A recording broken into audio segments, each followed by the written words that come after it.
नमस्कार दोस्तों, इस वीडियो में हम देखेंगे आरआरबी एएलपी CBT 2 एग्जाम के लिए इलेक्ट्रीशियन के 75 मोस्ट इंपॉर्टेंट प्रश्न। ठीक है फ्रेंड्स, तो आइए पहला प्रश्न देखते हैं। 4 पोल 1800 आरपीएम अल्टरनेटर की आवृत्ति कितनी होती है दोस्तों? तो फार्मूला है एफ बराबर एन पी बटा 120 होता है। तो यहाँ पर एन का मान दिया है 1800, पी का मान दिया है 4 बटा 120 करेंगे तो काट देंगे इसको दोस्तों, तो आ जाएगा पहला ऑप्शन। ठीक है ना, 60 हर्ट्ज इसका राइट आंसर आएगा। आइए देखते हैं क्वेश्चन नंबर 2। ठीक है, तो आपूर्ति के एसी से डीसी में रूपांतरण में निम्नलिखित में से किसे एक मशीन की आवश्यकता होती है? तो ऑप्शन ए करेक्ट है, रोटरी कन्वर्टर। ठीक है ना friends, rotary converter option A इसका राइट आंसर है। अगला प्रश्न देखते हैं, क्वेश्चन नंबर 3 रहेगा। ठीक है, निम्नलिखित मशीनों में से किसका उपयोग लकड़ी के रंधे, वृत्ताकार आरी और एमजी सेट में किया जाता है? तो ऑप्शन ए डीसी शंट मोटर का प्रयोग किया जाता है। अगला प्रश्न देखते हैं, कवचन यानी कि आर्मरिंग के ऊपर का भाग होता है तो उसको हम क्या कहते हैं दोस्तों? ऑप्शन बी बेडिंग कहते हैं, आर्मरिंग के ऊपर। ठीक है ना। अगला प्रश्न है कि निम्न में से किसके उत्पादन के लिए एलसी ऑसिलेटर का इस्तेमाल नहीं किया जा सकता है? तो ऑप्शन बी अत्यंत निम्न आवृत्ति। ठीक है, नेक्स्ट प्रश्न देखते हैं, रोटर के डैश पर पहुंचने पर अपकेंद्री स्विच स्टार्टिंग वाइंडिंग को वियोजित कर देता है। तो ऑप्शन ए निर्धारित यानी कि रेटेड गति के 75% से 80%। ठीक है, अगला प्रश्न है कि इलेक्ट्रिकल और इलेक्ट्रॉनिक परिपथों की सुरक्षा के लिए किस प्रकार के फ्यूज का उपयोग किया जाता है? तो ऑप्शन ए फेरुल कॉन्टैक्ट कार्ट्रिज फ्यूज का प्रयोग किया जाता है। ठीक है दोस्तों, अगर उससे आगे बढ़ते हैं, डैश कहता है कि प्रत्येक बंद परिपथ में वोल्टेज ड्रॉप का योग लगाए गए टर्मिनल वोल्टेज के बराबर होता है। इसका तो राइट आंसर है ऑप्शन बी किरचॉफ का दूसरा नियम। किरचॉफ का जो दूसरा नियम है वो ऊर्जा संरक्षण के सिद्धांत पर कार्य करता है। लेंज का नियम E बराबर माइनस एल डी होता है दोस्तों। ठीक है ना, उसके बाद आगे बढ़ते हैं, एक गैर हाइग्रोस्कोपिक इंसुलेट सामग्री एक सामग्री को इंगित करती है जो, ऑप्शन ए करेक्ट है, जो हवा या मिट्टी से नमी को अवशोषित नहीं करता है। ठीक है, नेक्स्ट प्रश्न है कि 5S अवधारणा का दूसरा चरण क्या है दोस्तों? तो दूसरा चरण है सिस्टमेटिक अरेंजमेंट। ठीक है, यानी कि क्रमबद्ध व्यवस्था। ठीक है, उसके बाद है देखिए यहाँ पर 5S का जो पहला चरण है वो क्या है? उसको बोलते हैं सीरी, SEIRI, यानी कि बोलते हैं उसको छटाई। उसके बाद दूसरा है दोस्तों उसको बोलते हैं सीटन। ठीक है, क्रम में लगाएं। ठीक है, तीसरा है सीसो यानी कि सफाई। चौथा दोस्तों सिकेत्सु, इसको कहते हैं मानकीकरण। पांचवा दोस्तों सित्सु के बोलते हैं बनाए रखना। ठीक है, तो ये 5 जो है चरण है 5S के। नंबर 36 देखिए, छत के पंखे को फर्श से कितने ऊपर लटकाया जाना चाहिए दोस्तों? तो option A 2.75 metre. Switch board का ऊंचाई 1.5 मीटर होता है, छत पंखा का 2.75 और लाइट का 2.5 मीटर होता है। ठीक है, आगे बढ़ते हैं, घर्षण टेप यानी कि फ्रिक्शन टेप इनमें से किससे बना होता है दोस्तों? ऑप्शन सी आसंजक युक्त संसिक्त सूती कपड़ा से बना होता है। ठीक है ना। प्रश्न निम्नलिखित में से कौन सा निर्माता के लिए BIS का लाभ है? तो लाभ है ऑप्शन डी बाजार में उत्पादों की बेहतर छवि। अगला प्रश्न है कि मरकरी वेपर लैंप में निम्नलिखित में से कौन सा प्रभाव लागू होता है? तो ऑप्शन नंबर बी गैस आयनीकरण प्रभाव। जो तापन प्रभाव है वो हीटर में, MCB में, इनकैंडिसेंट लैंप में लागू होता है और बैटरी में लागू होता है रासायनिक प्रभाव। ठीक है ना। चुंबकीय प्रभाव जो है ट्रांसफार्मर और मोटर में लागू होता है। ISO का फुल फॉर्म क्या है? तो इंटरनेशनल ऑर्गेनाइजेशन फॉर स्टैंडर्डाइजेशन। ठीक है, ऑप्शन ए। अगला प्रश्न है, यूनिवर्सल मोटर को किस नाम से भी जाना जाता है? तो ऑप्शन ए AC श्रेणी मोटर के नाम से भी जाना जाता है। अगला प्रश्न देखते हैं दोस्तों, संधारित्र प्रवर्तित प्रेरण चालित मोटर में प्रतिरोध प्रवर्तित मोटरों की तुलना में बलागुण होता है। तो ऑप्शन ए उत्कृष्ट बलागुण होता है। डैश एक लेड एसिड सेल की सक्रिय सामग्री क्या है? तो ऑप्शन सी स्पंज लेड होता है। ठीक है, वर्ग डैश शक्ति प्रवर्धक को इस प्रकार अभिनत किया जाता है कि आउटपुट धारा इनपुट सिग्नल के पूरे चक्र के दौरान प्रभावित होता है।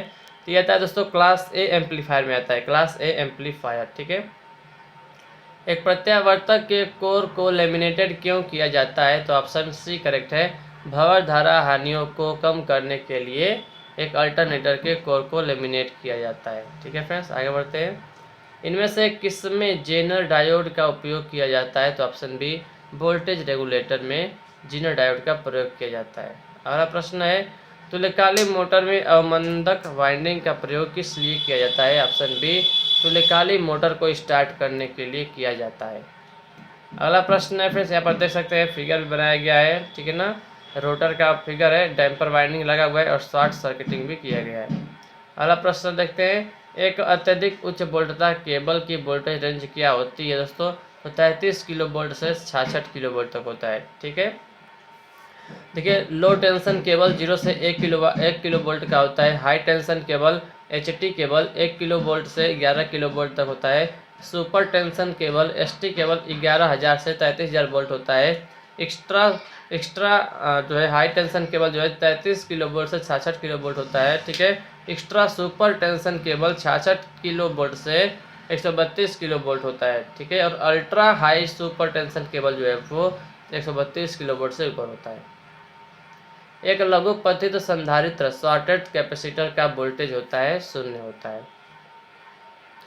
3 फेज इंडक्शन मोटर का स्टेटर निम्नलिखित में से किसके समरूप होता है? ऑप्शन सी, प्रत्यावर्तक यानी कि अल्टरनेटर के समरूप होता है। सोल्डर को रिकंडीशन करने के लिए उनमें कौन सा पदार्थ मिलाया जाता है? टिन मिलाया जाता है, ऑप्शन सी। जो टिन है वो जो है लेड यानी कि PB और जो है SN यानी कि टिन का SN ही होता है, टिन का होता है ना, तो SN और PB का मिश्रण होता है, ठीक है। एक नियॉन टेस्टर को इसके वोल्टेज द्वारा निर्दिष्ट किया जाता है, ऑप्शन सी, कार्यकारी वोल्टेज द्वारा निर्दिष्ट किया जाता है। मीटर की रेंज को एक मान प्रतिरोध का उपयोग करके बढ़ाया जा सकता है। तो दोस्तों देखिए लिया कि निर्धारित आपूर्ति, उपलब्ध आपूर्ति, कार्यकारी अधिकतम, तो यानी कि दोस्तों ये ऑप्शन गलत दिया है। तो एमीटर की रेंज को बढ़ाने के लिए एक जो है निम्न मान का प्रतिरोध समांतर क्रम में जोड़ देते हैं, ठीक है फ्रेंड्स। समांतर क्रम में जोड़ देते हैं, उसको हम शंट प्रतिरोध कहते हैं। शंट जो प्रतिरोध होता है वो मैग्नीन का बना होता है, ठीक है। शंट प्रतिरोध का फार्मूला होता है RSH बराबर Rm/m-1 होता है, ठीक है। देखिए यहाँ पे एमीटर की रेंज को एक यानी कि यहाँ पर रहेगा ऑप्शन ए रहेगा निम्न, ये यहाँ पर सही है। ये एमीटर की रेंज को एक निम्न मान के प्रतिरोध का उपयोग करके बढ़ाया जा सकता है, ठीक है ना। इसे बोलते हैं शंट प्रतिरोध। बैटरी की क्षमता को किस में मापा जाता है दोस्तों? तो ऑप्शन ए सही है, एम्पियर घंटे में मापा जाता है, ठीक है। दक्षता दो प्रकार का होता है, एक होता है एम्पियर घंटा, एक होता है वाट एम्पियर घंटा, ठीक है। तो एम्पियर घंटा 90 से 95% होता है, वाट घंटा 80 से 85% होता है। एम्पियर घंटा का मान अधिक होता है। यदि RLC परिपथ में कला कोड फेज एंगल अग्रगामी हो तो निम्नलिखित विकल्पों में से कौन सा सत्य है? तो ऑप्शन ए सही है, ठीक है ना। XC ग्रेटर देन XL होता है। अगर दोनों बराबर है, XL बराबर XC है तो यूनिटी होगा, XL बड़ा है तो लैगिंग होगा, XC बड़ा है तो लीडिंग होगा। अगला प्रश्न है निम्नलिखित में से कौन सा कन्वर्टर रहित यानी कि नॉइसलेस होता है? तो ऑप्शन डी, रेक्टिफायर यानी कि दिष्टकारी, ठीक है ना, AC को DC में बदलता है। इनमें से किस प्रकार की रेती केवल अर्धगोलाकार आकार में उपलब्ध होती है? उसको बोलते हैं रास्प कट फाइल बोलते हैं, ठीक है। 1 एम्पियर घंटा इनमें से किसके बराबर है? तो 3600 कूलाम के बराबर है, 3600 कूलाम के बराबर है। यदि DC शंट मोटर की क्षेत्र कुंडलन यानी कि फील्ड वाइंडिंग को शून्य भार पर खुला छोड़ा जाता है तो मोटर पर क्या प्रभाव होगा? तो दोस्तों क्या होगा? ऑप्शन सी, तीव्र गति से चलेगी, ठीक है। क्योंकि जो फील्ड वाइंडिंग है, फील्ड जो है वो स्पीड के इन्वर्सली प्रोपोर्शनल है, तो अगर फ्लक्स जो है वो खुला छोड़ देंगे, हम फ्लक्स को शून्य कर देंगे तो स्पीड जो है एकदम बढ़ जाएगी, बहुत ही डेंजरसली हाई हो जाएगा। प्राथमिक चिकित्सा के ABC क्या दर्शाते हैं? तो A for airway, B for breathing, C for circulation, ठीक है। अगला प्रश्न यदि 15, 20 और 35 ओम के 3 प्रतिरोध श्रेणी क्रम में चलित है तो कुल प्रतिरोध का मान क्या होगा? तो सीरीज में होता है तो तीनों को जोड़ देंगे, 15, 20, 35, ऑप्शन डी 70 ओम। अगला प्रश्न है एक सिंगल फेज AC मोटर को सेल्फ स्टार्टिंग बनाने के लिए किसको मुख्य वाइंडिंग में जोड़ने की आवश्यकता होती है? तो ऑप्शन बी, सहायक वाइंडिंग को जोड़ने की आवश्यकता होती है, ठीक है। क्वेश्चन है कि 750 वाट 250 वोल्ट के एक आयरन को 90 मिनट की अवधि के लिए इस्तेमाल किया जाता है, इसमें होने वाले ऊर्जा व्यय की गणना कीजिए, ठीक है। तो विद्युत ऊर्जा बराबर शक्ति गुणे समय होता है। शक्ति का मान दिया 750 गुणे समय का मान दोस्तों हम निकाल लेंगे 90 मिनट को हम बदल लेंगे किस में, घंटे में, तो 60 से भाग दे देंगे, इसको सॉल्व करेंगे तो आ जाएगा 1.125 किलोवाट आवर। जेएफईटी को ट्रांजिस्टर भी कहा जाता है, तो ऑप्शन ए करेक्ट है, एक ध्रुवीय ट्रांजिस्टर भी कहा जाता है। ठीक है, यदि किसी परिपथ का शक्ति गुणांक यानी कि पावर फैक्टर एकक यानी कि यूनिटी है तो इसकी प्रतिघाती शक्ति क्या होगी, ऑप्शन डी 0 होगा। स्टार्टर स्टार्टिंग के समय स्टार्टिंग वोल्टेज को कम नहीं करता, कौन सा starter, option D direct on line starter, option C correct है। ठीक है ना। जो डीओएल स्टार्टर है वो 5 HP तक की मोटर के लिए प्रयोग किया जाता है। ठीक है ना, याद रखिएगा।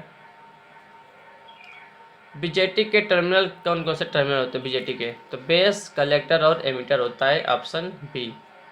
अगला प्रश्न देखते हैं, जब 3 फेज भार पर फेज अनुक्रम उलट जाता है तब क्या होता है, ऑप्शन ए करेक्ट है, फेज धाराओं के कला कोण में परिवर्तन होता है लेकिन परिमाण में नहीं होता है। ठीक है, जिस प्रतिरोध में वृद्धि के साथ तापमान में वृद्धि होती है उस प्रतिरोध को क्या कहा जाता है, ऑप्शन सी सेंसिस्टर कहा जाता है। ठीक है ना, सेंसिस्टर।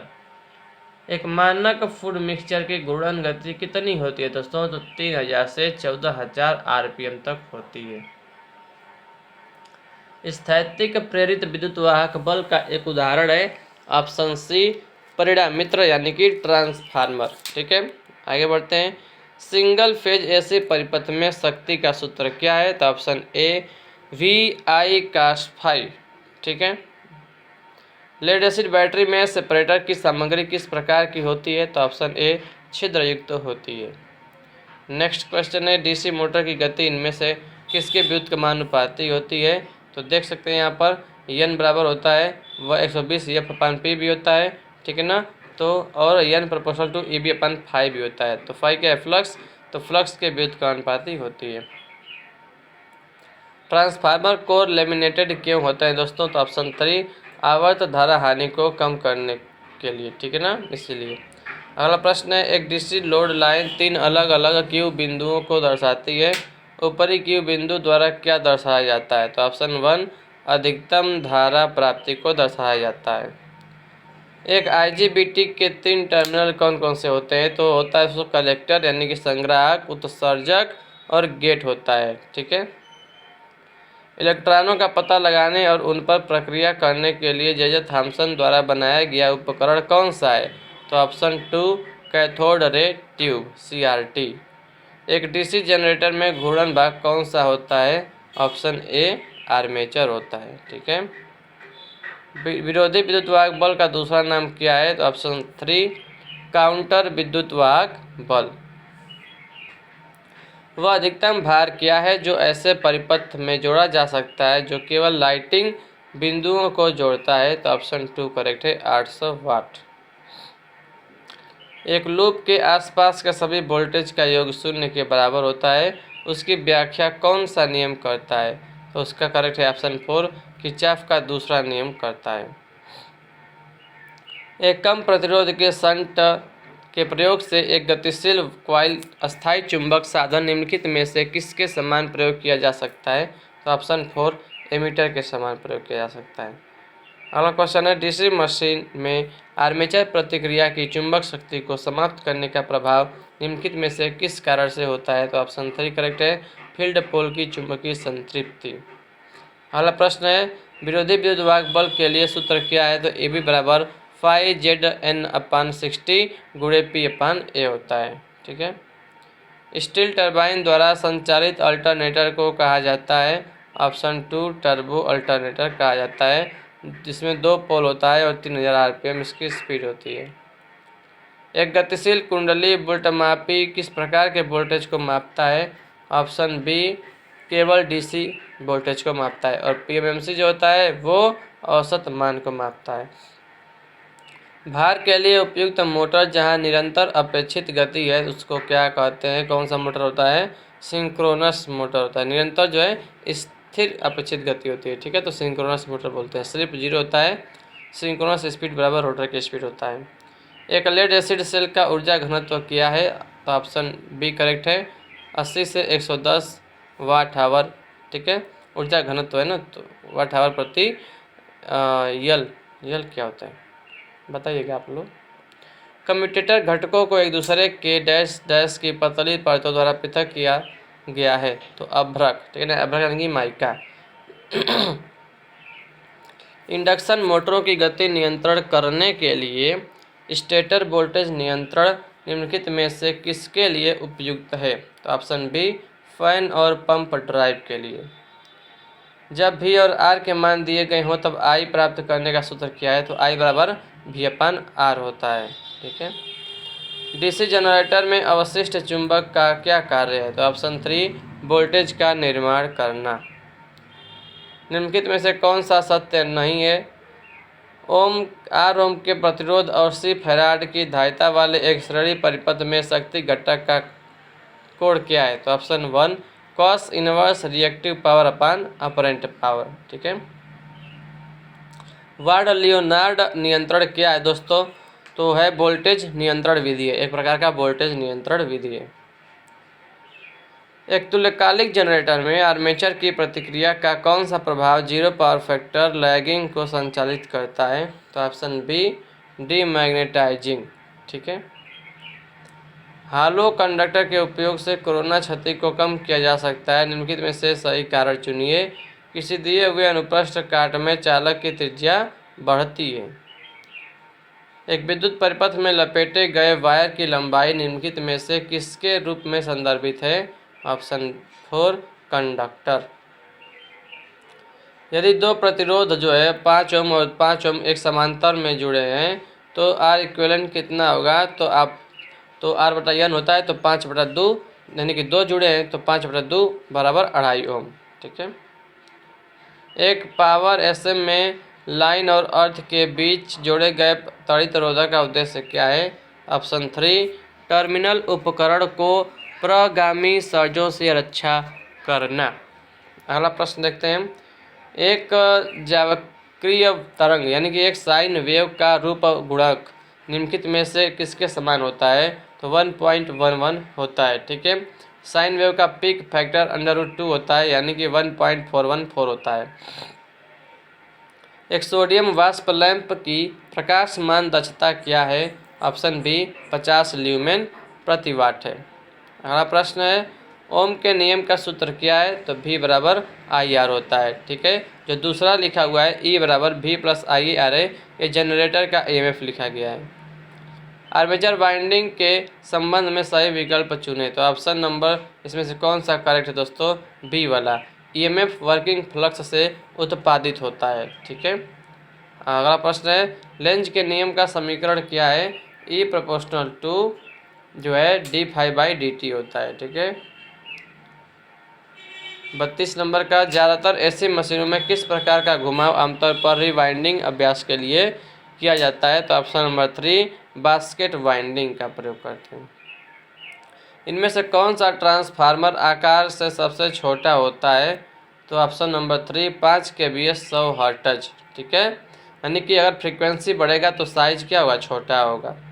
अगला प्रश्न है निम्नलिखित में से कैंडेला किसकी इकाई है, तो कैंडेला जो है वो चमकदार तीव्रता की इकाई है, ठीक है, ऑप्शन नंबर बी वाला। और जो है प्रदीपन का इकाई होता है ल्यूमन, याद रखिएगा। कैंडेला जो है ज्योति तीव्रता को ही बोलते हैं, चमकदार तीव्रता को बोलते हैं। अगर ऊर्जा को औसत रूप से AC में लिया जाता है और DC के रूप में वापस भेजा जाता है तो कौन सा प्रक्रम होगा, वो होगा रीजनरेशन मोड ऑपरेशन होगा, ऑप्शन नंबर 3। निम्नलिखित में से कौन से मोटर को रोटरी कंप्रेसर के ड्राइव के लिए प्राथमिकता दी जाती है, ऑप्शन ए तुल्यकाली मोटर, ठीक है। यूनिवर्सल मोटर कौन कौन से मोटर में लगाता है, वैक्यूम क्लीनर में, ड्रिल मशीन, सिलाई मशीन, मिक्सर ग्राइंडर में यूनिवर्सल मोटर का प्रयोग करते हैं, ठीक है। और DC शंट मोटर का प्रयोग हम लेथ मशीन में, फ्लाई व्हील में, ठीक है, कटिंग टूल में करते हैं, ठीक है ना। और DC सीरीज मोटर का प्रयोग क्रेन में, लिफ्ट में किया जाता है। IE नियमों का उद्देश्य क्या है, सुरक्षा और संरक्षा के लिए। फ्लेमिंग के राइट हैंड नियम का उपयोग निम्नलिखित में से किसके लिए किया जाता है दोस्तों, ऑप्शन 4 DC जनरेटर के लिए किया जाता है। डायोड में फॉरवर्ड वोल्टेज ड्रॉप होता है कितना, 0.6 वोल्ट से 0.7 वोल्ट होता है। यदि एक तुल्यकालिक मोटर का क्षेत्र उत्तेजित के तहत है तो पावर फैक्टर कैसे होगा? वो होगा लीडिंग होगा, ठीक है। अति उत्तेजित के जो है तहत है तो पावर फैक्टर लीडिंग होगा। सामान्यतया लेमिनेशन कोर बनी होती है सिलिकॉन स्टील की बनी होती है। इसकी जो लेमिनेशन की मोटाई होती है 0.35 mm से 0.5 mm होता है। आर्क वेल्डिंग प्रयोजन के लिए किस प्रकार के डीसी जनरेटर का उपयोग किया जाता है? तो विभेदी कंपाउंड जनरेटर का उपयोग किया जाता है। किस बिंदु पर यूजेटी ऋणात्मक प्रतिरोध क्षेत्र दिखाता है? तो उच्चतम और निम्नतम बिंदु के बीच में। यूनिवर्सल मोटर को इनमें से किस पर चलाने के लिए संचालित किया गया है? तो एसी और डीसी दोनों पर, ठीक है। सिंक्रोस्कोप का कार्य किस पर निर्भर करता है? तो चुंबकीय घूर्णन क्षेत्र पर निर्भर करता है। यूनिवर्सल मोटर को इनमें से किस पर चलाने के लिए संचालित किया जाता है? एसी और डीसी दोनों पर। सिंक्रोस्कोप का कार्य किस पर निर्भर करता है दोस्तों? चुंबकीय घूर्णन क्षेत्र पर, ऑप्शन नंबर ए। कोरोना क्या है? तो पार्शियल ब्रेकडाउन ऑफ एयर, ठीक है। 30 kV प्रति mm इसका होता है, याद रखिएगा। एक तुल्यकालिक संधारित्र क्या है दोस्तों? तो बिना यांत्रिक लोड के संचालित ओवर एक्साइटेड तुल्यकालिक मोटर। एक तापदीप्त लैंप की अपेक्षित सक्रियता अवधि कितनी है? तो 1000 घंटे होती है, 1000 घंटे। सिलिकॉन नियंत्रित स्विच निम्नलिखित में से किसके समान होता है? तो SCR के, ठीक है। SCR एक यूनिडायरेक्शनल डिवाइस है, याद रखिएगा। 3 जंक्शन होता है, 4 इसमें लेयर होता है। इस वीडियो का लास्ट क्वेश्चन देखते हैं। निम्नलिखित में से कौन सा विकल्प क्रमशः डुप्लेक्स और सिंप्लेक्स लैप कुंडली के कम्यूटेटर पिच देता है? तो ऑप्शन नंबर बी, 2 और 1, ठीक है फ्रेंड्स। तो यहाँ तक हमने 75 से भी ज़्यादा क्वेश्चन किया है, ठीक है ना। तो अगर आपको ये वीडियो पसंद है, वीडियो को लाइक करिएगा। चैनल पर नए है तो चैनल को सब्सक्राइब कर लीजिएगा, ठीक है दोस्तों। बोलते बोलते मेरा गला भी एकदम जो है सूख जाता है, ठीक है। तो फ्रेंड्स, वीडियो पसंद, वीडियो को लाइक करिएगा, चैनल पर नए चैनल को सब्सक्राइब करिएगा, ठीक है। टेलीग्राम ग्रुप आप ज्वाइन कर लीजिएगा, PDF चाहिए तो इसका, ठीक है ना। टेलीग्राम चैनल का नाम है मिस्टर सूरज एक्सप्लेनर। इसका लिंक आपको कमेंट बॉक्स में मिल जाएगा, ठीक है दोस्तों। तो thank you for watching this video. जय हिंद, जय भारत, वंदे मातरम।